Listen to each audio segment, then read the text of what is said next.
Welcome back to Beyond the Headline, everyone. I'm so excited you're here with us on the show because I'm here with the co-founder of Grovo, Nick Narodny. Nick, thank you for being here. Thank you. Happy to be here. Really excited to chat today.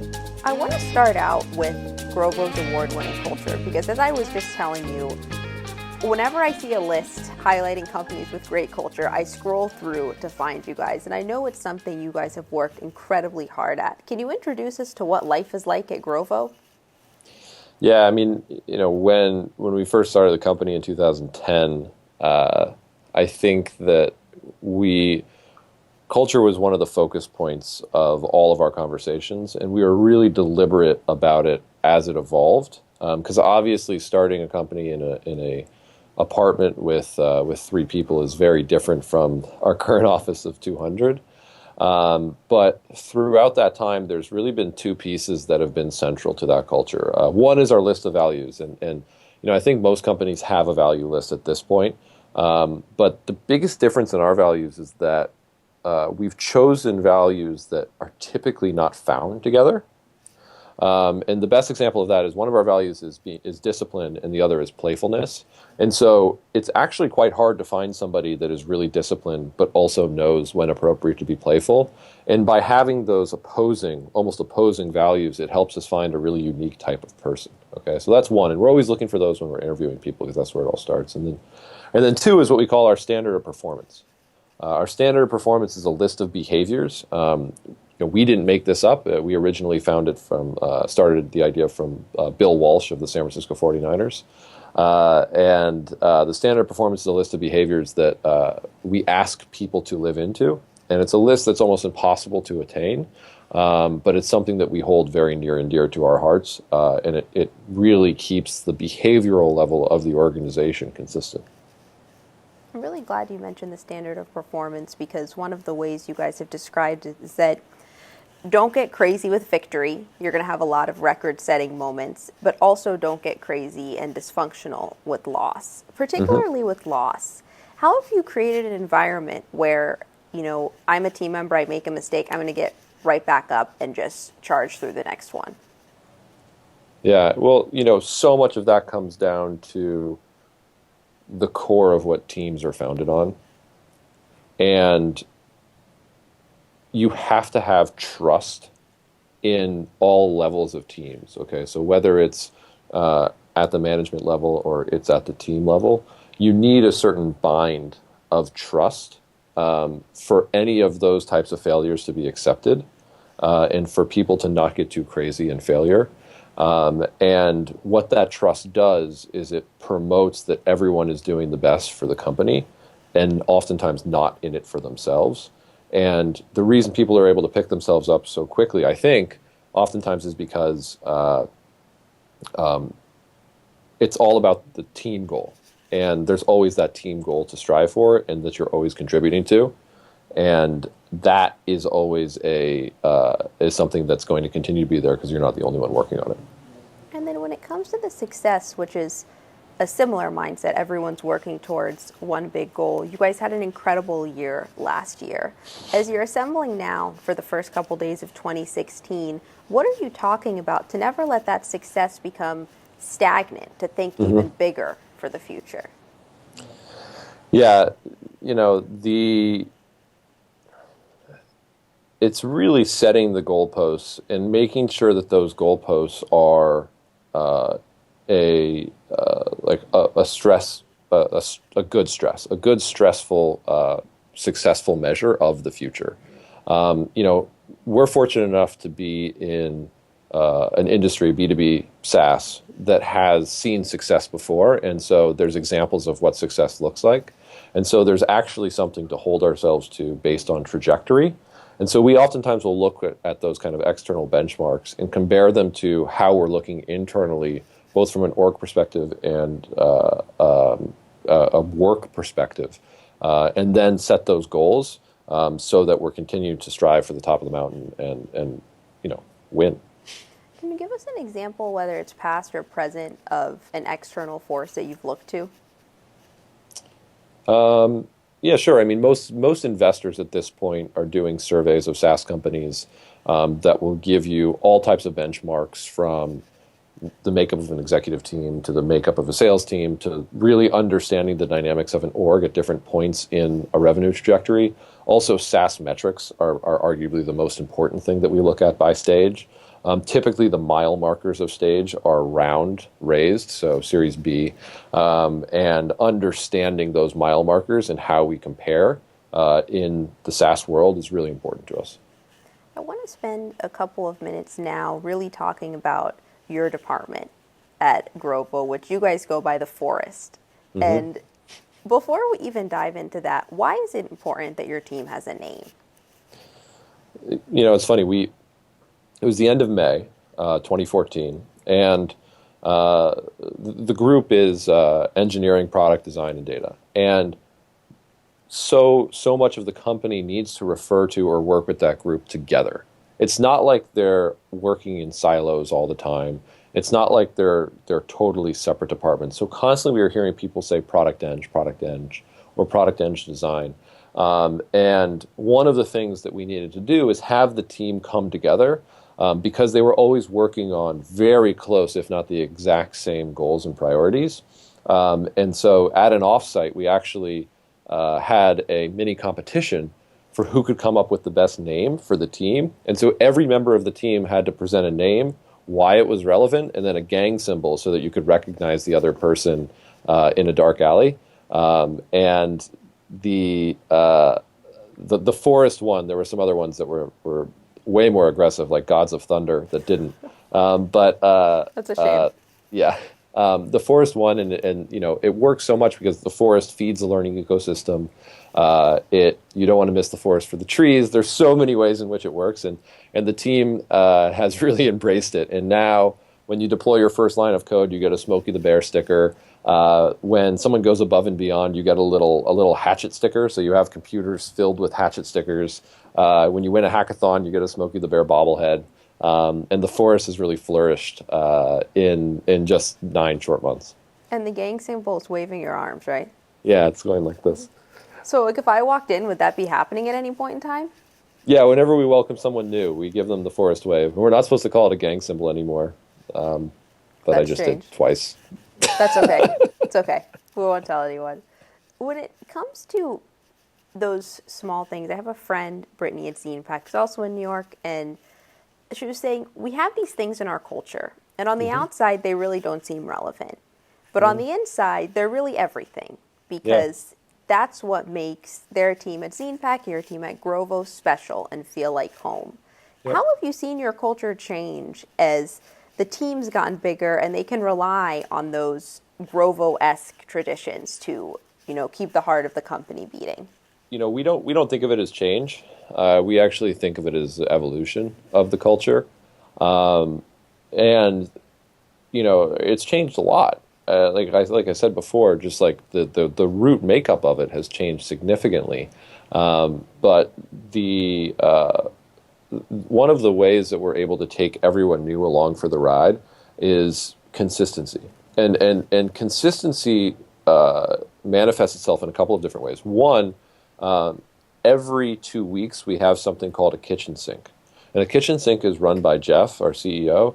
And what he does is he brings the company along for the ride as we are evolving. And that kitchen sink always announces new hires. It talks about our values. It talks about our standard performance. It talks about promotions. And then we also do a section called Legends and Traditions, where anyone in the audience can call out a legend, a question that they have, an inside joke that they've seen that they don't understand, and then Jeff explains it and talks about the backstory, no matter what it is. And I found that that's really great. Also at those kitchen sinks, we're really transparent and open, and we'll share things across the company that are happening, whether it's results of a board meeting or things like that. And then every quarter, we do quarterly planning. And in that quarterly planning session, the company does goals and priorities, and then every department does goals and priorities that roll up to that. And the whole company sits for a day and takes a day off to understand and see the presentation from every department. And it just gains a level of alignment that's not possible unless you really dedicate that kind of time to it. I'm really glad you started that out by pointing out the word evolution, not change, because it's something that Jeff has told me in the past, and at the time it really rung true to me because I saw it more as, okay, this was the company today, this is the company in 6 months. Yep. But it is in a stark contrast because a lot remains the same. Things just, they grow and they flourish. How does it feel for you as the co-founder to kind of walk outside and see what Grovo looks like now? Yeah, it's funny. You don't. Truth is, it's hard for me to. I not in a bad way. I just hard for me to put myself in that position. Usually, it's a third party that does that, right? So it's a family member or a friend that I haven't seen for a while, and they're like, "Oh wow, I saw you a year ago, and this is where you're at." And you're like, "Oh yeah, I didn't realize." That's quite different. As you're along for the ride, I think that it's tough to take that step back, but it's really fun. And it ebbs and flows, and I think we're really now at a stage where things are getting really fun. We're building a fantastic management team. We're really starting to accelerate, and it's great. And part of that acceleration for you in particular has been a drastic increase in the amount of engineers on your team. What was your experience like building out the team last year? Yeah, so it took my entire life force. It's the best way I can describe it. Yeah, we went from 8 to 30 engineers in 2014. The I would say that it was one of the hardest and most terrifying things that I've ever had to do. And I'm really, really just proud of the folks that were there all along. Our original 5 engineers have been with the company since 2010, early 2011, and are still here. And it would have been impossible to do if we didn't have that strong core to help us along the way. A couple of things I want to touch on there. First, you mentioned that the first 5 are still here, and then, in particular, the 8 that you had when you started 2015. Yeah. How did you, in the beginning, communicate to them that you were going to have this much growth? Well, it's tough. It's part of the annual planning, right? And in order to achieve our goals, this growth was required. I think that one of the hardest things when you have a team that's that close and work that long together is something that I call, I took it from a blog actually, about sharing your Legos, right? I was just going to bring that up from Molly. Okay, yeah.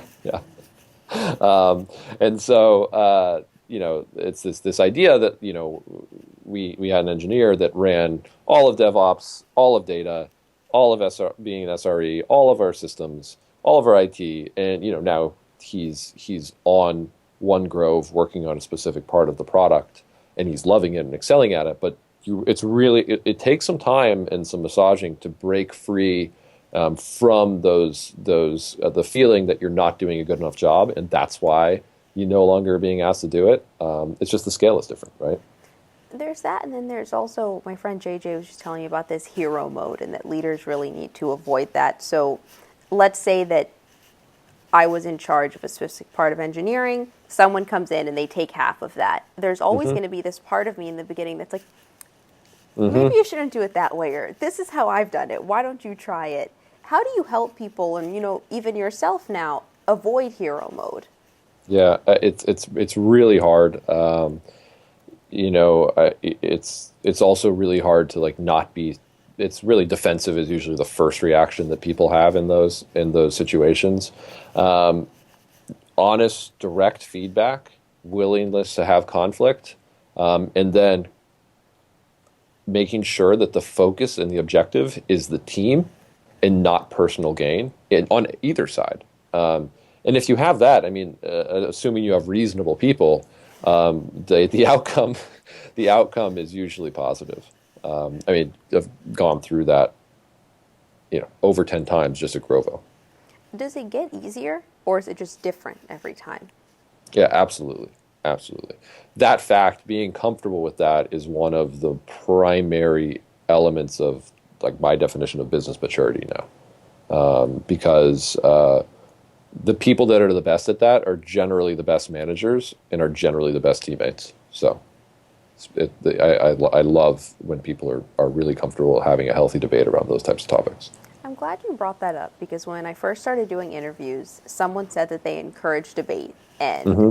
they want to see people going back and forth on ideas. And I took that as fighting. And I was like, oh Yeah. my God, like, what are you guys doing over there? Can you explain what you mean when you say healthy debate?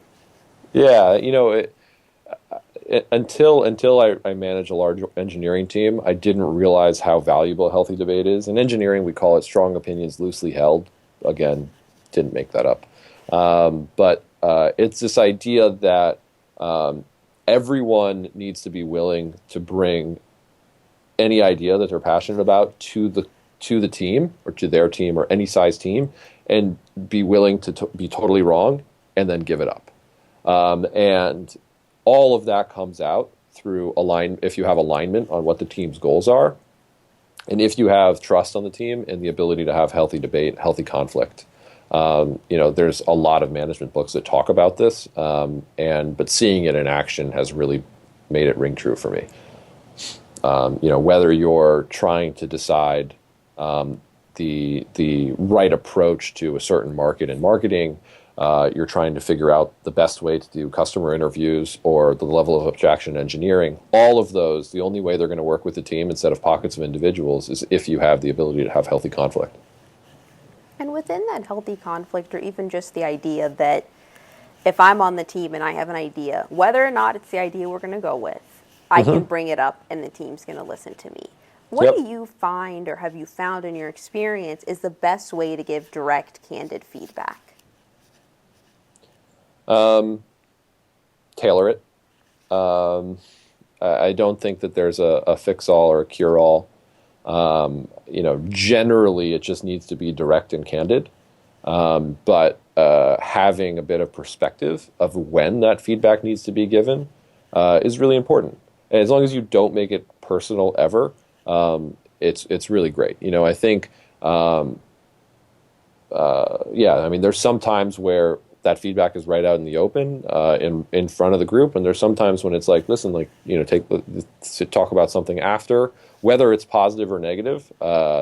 It's really a gut thing that you develop over time, I think.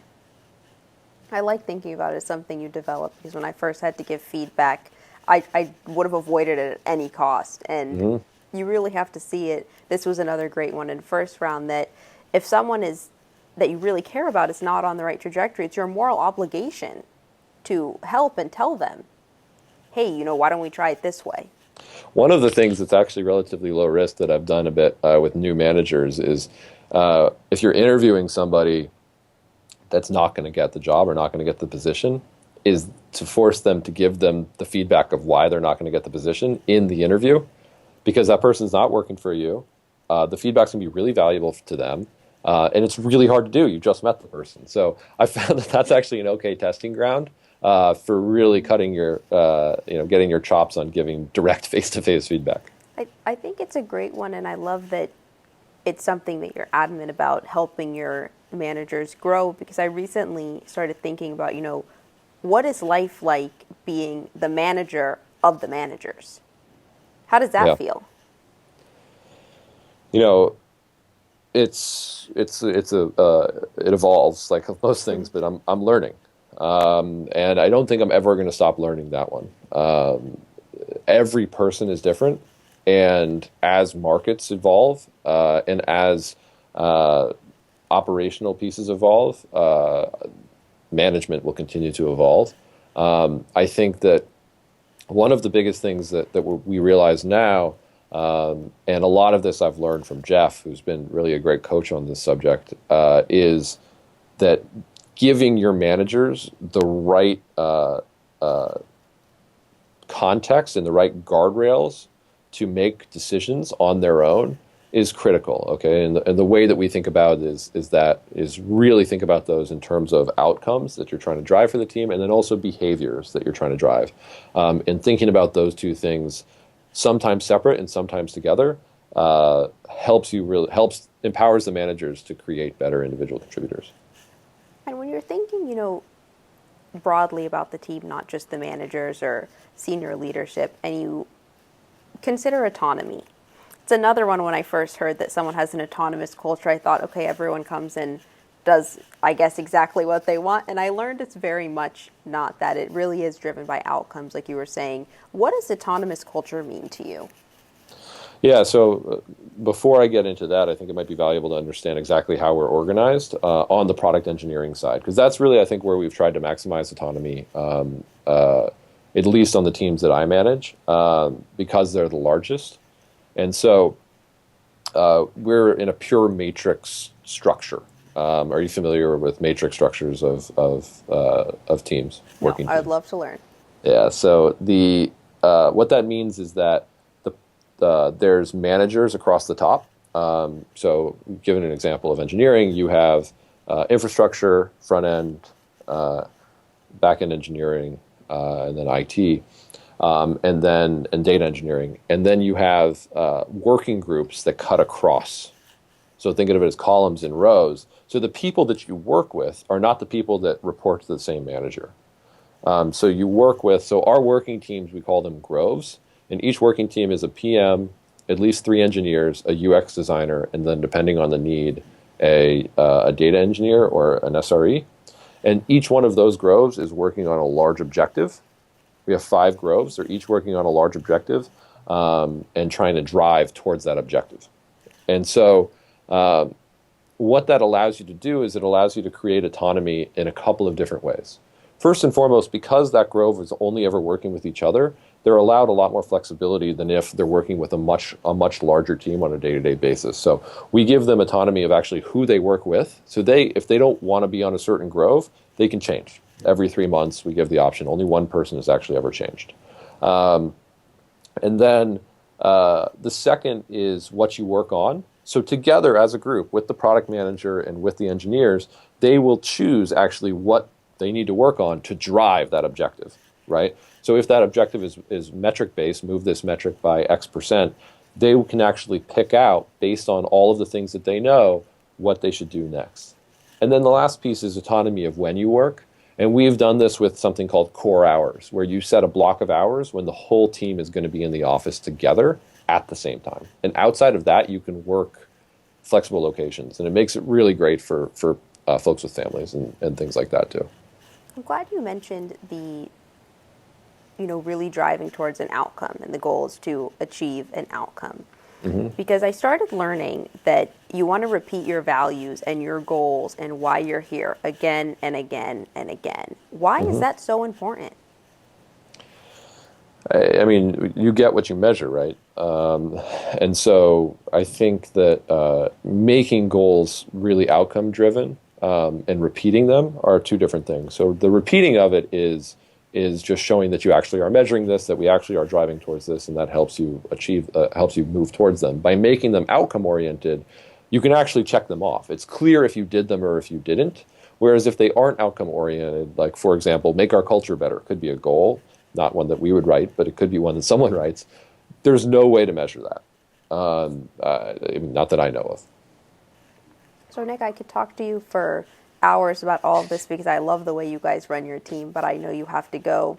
Before I do let you go, we always focus on 3 questions that don't have anything to do with work. So these ones are easy. Here's All the right. first one. If you were a song, what song would you be? Oh, wow.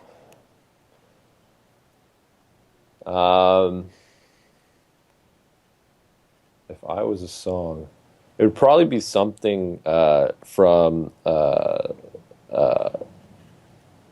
Van Morrison, because I'm originally from the Bay Area, and growing up, it was also growing up. That's essentially my parents listened to. My mom's from Brazil, my dad's from the Caribbean, so the only American thing they listened to was Van Morrison, and it always reminds me of home.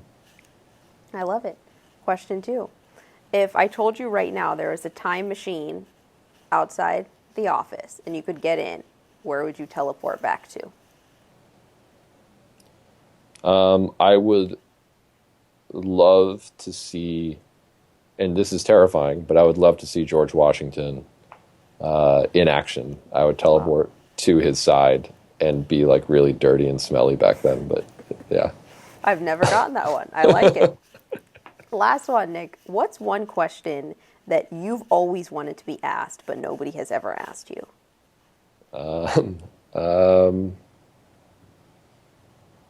Why are you so witty and charming? So I always bring this question back. So now you've put yourself in the hot seat. Nick, why are you so witty and charming? Oh, I don't know. I don't know what the cause of people not asking me is. So I'm not. So That's good. Now that's gonna be the way we intro the next interview. So I'm gonna expect an answer on that. All right. all right, sounds good. Well, thank you so much for taking the time to really take us inside what life is like at Grovo. We love what you guys are doing. What's the best way for everyone to stay up to date with you and then also stay up to date with Grovo? Yeah, I mean, you can, on our site, contact us. It will give you any information that you want. If you want to email me directly, my email is nick@grovo.com. Happy to answer any questions anyone has. More than happy to help. Fantastic. Thank you so much. Yep, thank you.